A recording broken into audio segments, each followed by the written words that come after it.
Assalamualaikum warahmatullahi wabarakatuh. Perkenalkan, nama saya Gani Al-Majid dari kelas 8A. Saya ingin menceritakan tentang penjajahan Jepang di Indonesia.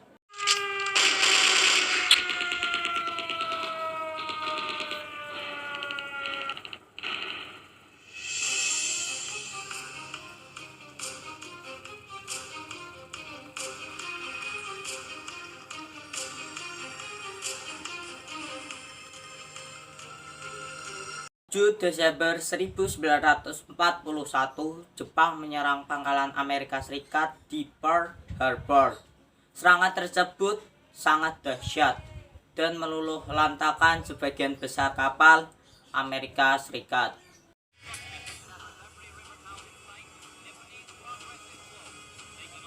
Setelah kejadian tersebut, Jepang langsung bergerak cepat menyerang negara-negara yang berada di Asia Pasifik.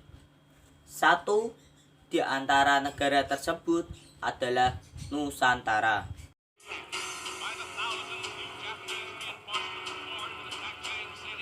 Nusantara dan negara-negara Asia Tenggara memiliki sumber daya alam melimpah yang sangat dibutuhkan oleh Jepang, seperti minyak, biji besi, dan lain-lain. Tarakan di Kalimantan Timur merupakan daratan pertama di Nusantara yang diserbu bala tentara Jepang. Karena letaknya yang sangat strategis, juga memiliki lada minyak yang melimpah. Serangan tersebut terjadi sekitar Januari 1942.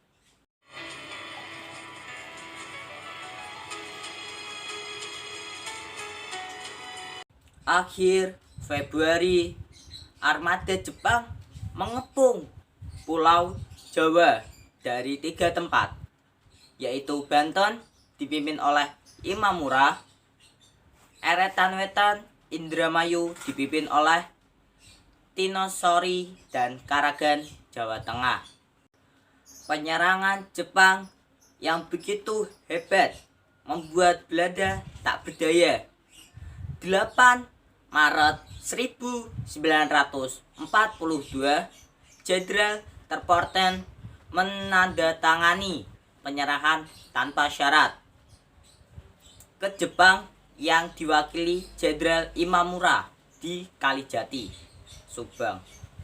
Peristiwa ini disebut kapitulasi Kalijati yang menandai berakhirnya penjajahan Belanda di Indonesia.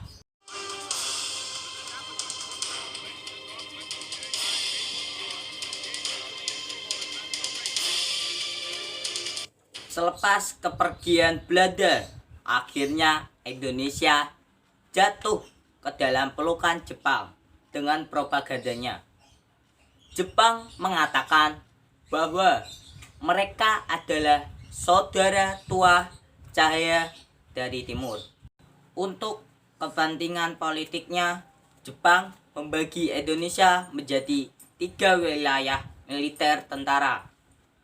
Ke-25 untuk wilayah Sumatera berpusat di Bukit Tinggi. Tentara ke-16 untuk wilayah Jawa dan Madura berpusat di Jakarta. Armada Selatan kedua untuk wilayah Kalimantan, Sulawesi, dan Maluku berpusat di Makassar.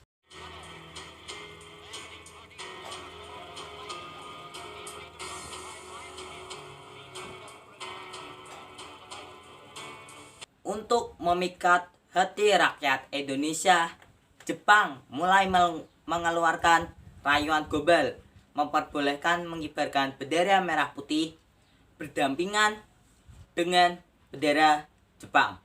Membuat gerakan 3A, Nippon Pelindung Asia, Nippon Pemimpin Asia, Nippon Cahaya Asia. Selain itu, Jepang membentuk Pusat Tenaga Rakyat Putra yang dipimpin oleh 4 serangkai, yaitu Insinyur Soekarno, Muhammad Hatta, Mas Mansur, dan Kiai Haji Hajar Dewantara.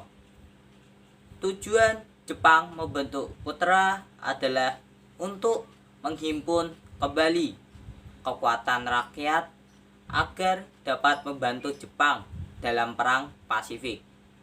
Akan tetapi, pada perkembangannya putra dijadikan wadah untuk menyebarkan paham nasionalisme kepada kaum muda Indonesia.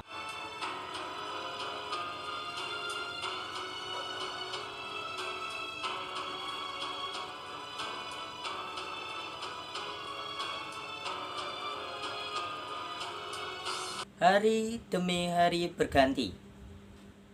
Rakyat semakin sadar bahwa Jepang membuat penderitaan lebih parah, terutama adanya kerja paksa yang disebut Romusa, kebijakan yang sungguh tidak berkemanusiaan dan peri keadilan.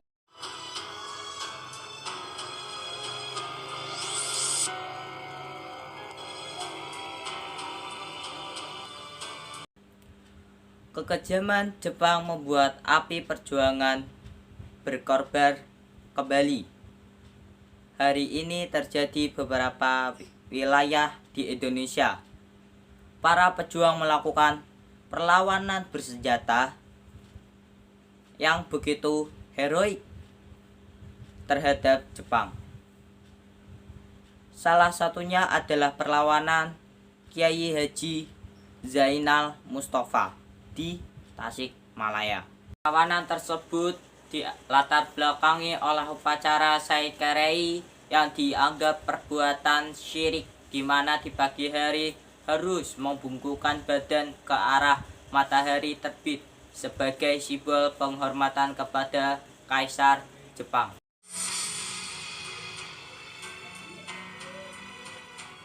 Bermodalkan bambu runcing, serangan dari pasukan santri yang dipimpin oleh Kiai Haji Zainal Mustafa membuat Jepang terdesak.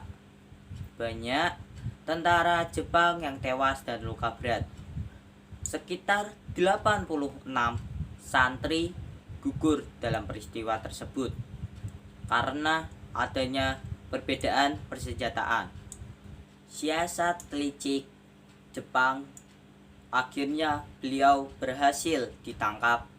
Tak lama setelah itu, beliau gugur sebagai bunga bangsa. 1944, Jepang semakin terdesak di Perang Pasifik, menyebabkan adanya pergantian Perdana Menteri baru yang bernama Koiso. Untuk menarik simpati, beliau menjanjikan kemerdekaan bagi Indonesia kelak di kemudian hari. Meskipun telah mengganti Perdana Menteri, pasukan Jepang mengalami kekalahan dari pasukan sekutu, terutama dalam pertempuran Saipan dan Iwo Jima. Kedua pulau itu adalah benteng terakhir Jepang.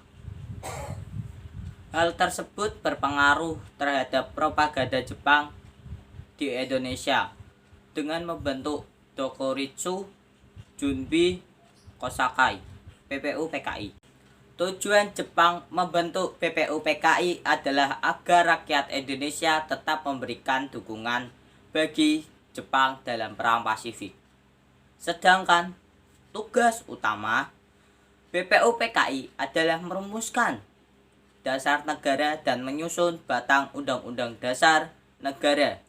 Maka dalam sidang yang pertama pada tanggal 29 Mei sampai 1 Juni 1945 dirumuskan dasar negara yang kelak menjadi Pancasila oleh 3 tokoh nasional, yaitu Muhammad Yamin, Supomo, dan Insinyur Soekarno. Pada tanggal 6 Agustus 1945, kota Hiroshima dibom atom oleh sekutu dan pada tanggal 9 Agustus 1945, kota Nagasaki yang menyebabkan Jepang menyerah dalam Perang Pasifik.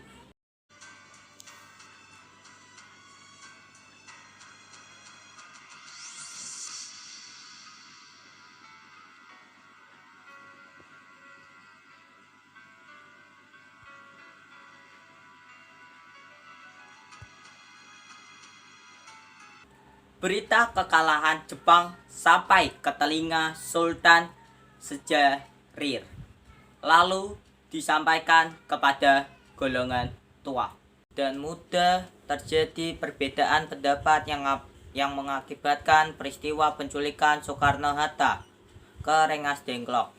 Setelah bersepakat antara golongan tua dan muda, maka Soekarno-Hatta kembali lagi ke Jakarta sampai pada rencana perumusan teks proklamasi. Sekembalinya dari Rengas Dengklok, Soekarno-Hatta menuju rumah Laksamana Maeda. Beliau adalah salah satu tokoh Jepang yang bersimpati terhadap perjuangan kemerdekaan Indonesia. Perumusan naskah proklamasi dilakukan di ruang makan Laksamana Muda Tadashi Maeda yang melibatkan 3 tokoh nasional, yakni Soekarno-Hatta dan Ahmad Soekarno. Lalu naskah tersebut diketik oleh Sayuti Malik. Pada tanggal 17 Agustus tahun 1945, merah darahku adalah semangat yang berkorban tidak akan pernah padam hingga tetesan darah terakhir. Putih tulangku adalah mental baja yang tidak akan pernah pudar walau panasnya peluru dalam tubuh. Merdeka! Merdeka! Merdeka!